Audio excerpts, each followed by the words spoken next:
Bike project number 2, the 1981 Honda CB750K. I know it runs. I had it running. I rode it a little bit. It's not running right now. And I've got something in this bike that's going to help me get it to run. It's super important to have a healthy battery in the bike, especially when you're going to turn on the bike. The battery's a little weak. It can't turn on the bike, and it'll leave you stranded. I cheaped out on the battery that I got in this bike. I went to Batteries Plus, spent less than $70 on the battery, and it lasted me about 2 months. Makes sense. This time, I went with a Yuasa battery, which is what most manufacturers actually used in these old bikes. Yuasa makes one of the best batteries around according to not just their website, but other bike enthusiasts. I also got a battery charger or battery tender to keep this battery charged and tendered through the winter when I'm not riding the bike. This is a maintenance-free battery. A maintenance-free battery means that it should be maintenance-free. I don't have to constantly maintain the battery and ensure that it's got enough distilled water in there.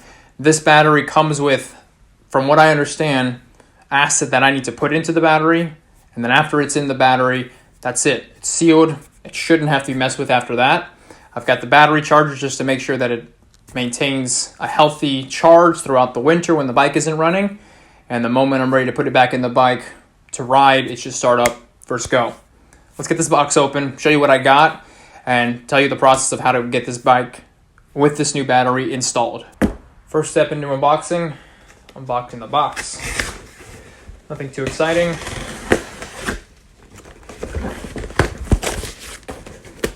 All right, sticker swag. I've been thanked for my order, and shout out to Summit for getting these things over here very quickly. They're not sponsoring the video, but can't turn down anyone who gives me free swag. Well, I guess technically I paid for it.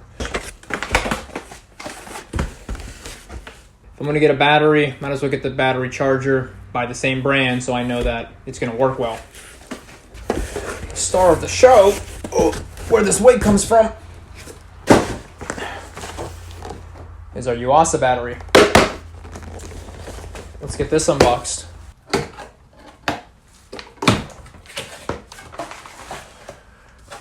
All right, these are the instructions for adding the battery acid.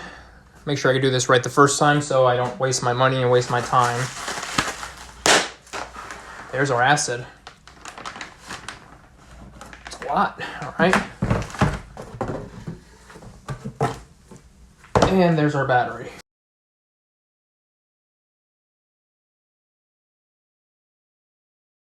Anytime you get a part for your project and you don't understand it completely, or you want to make sure you do the installation properly, read the instructions that come with it. Especially in this case, I've never done this before. This came in handy. You also did a really good job of explaining what to do and what not to do. So in this case, there's a couple things we need to focus on. Importantly, on the battery. I've got the battery here. It's dry. There's nothing in there. I've got the acid here, which came with the battery. I've got my battery charger. So really important to make sure we follow the instructions because we need to fill this acid into the battery, wait a period of time, charge the battery, wait a period of time, and then make sure that that first charge cycle goes through without a hitch, and then it should be good to go after that. We've got our acid here filled to the proper level. Mine's a little weird. I'm not sure why, but this one's at a higher level than everything else, but it's sealed. This is how they want it to be. I'm just going to leave it at that. We've got a protective layer over the battery, so we're actually going to remove that. And it's actually got some punch holes in there so that when we put our acid in, I'll show you in a second, we're going to take this black cap off.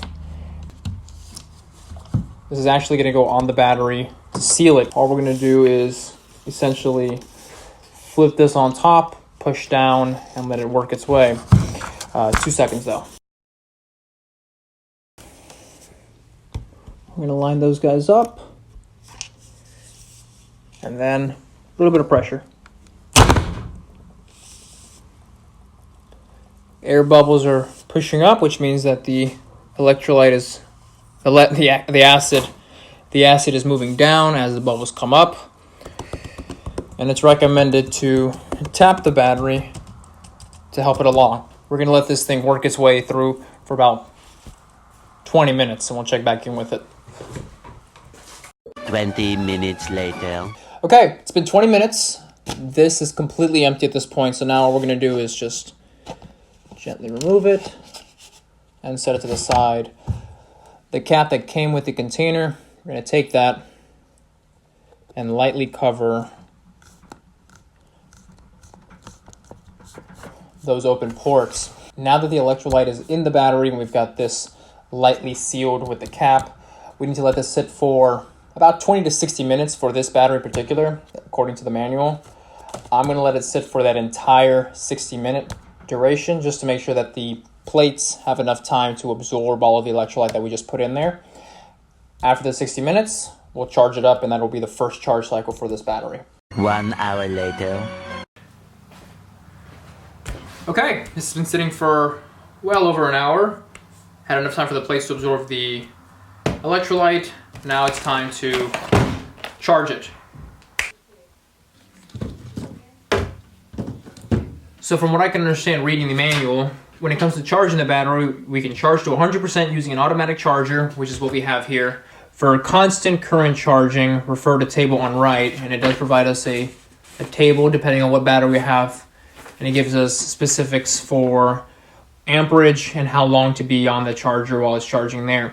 We're going to be using the automatic charger because I'll know exactly when it's fully charged. It'll stop charging the battery and we'll be good to go there. So we've got to set this up and charge it for about 10 hours. So I'm going to let this sit overnight.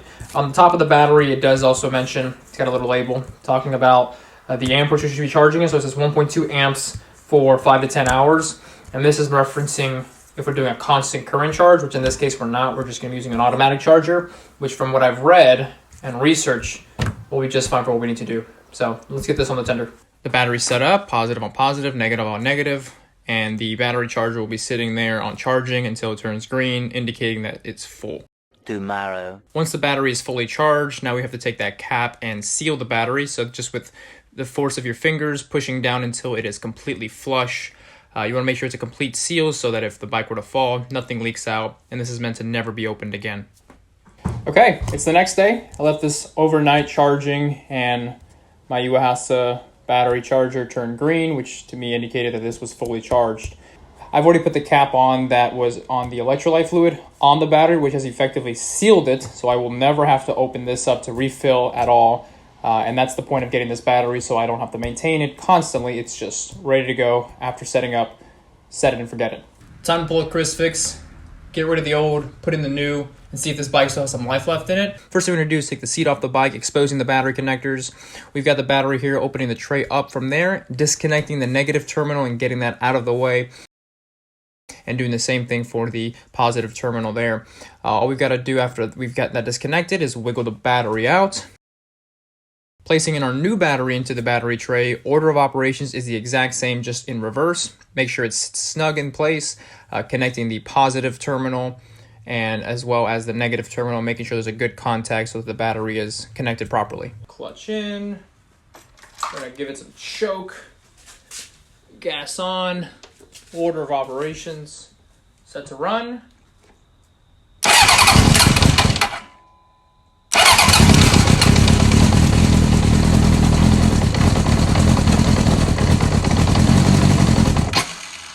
Almost.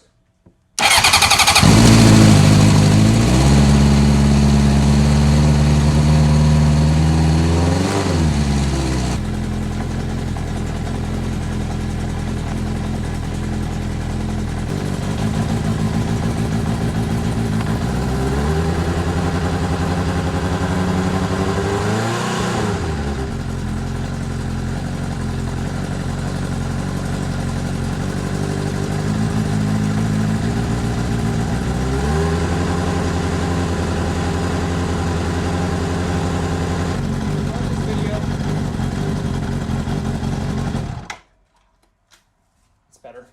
If you enjoyed this video, give me a like down below.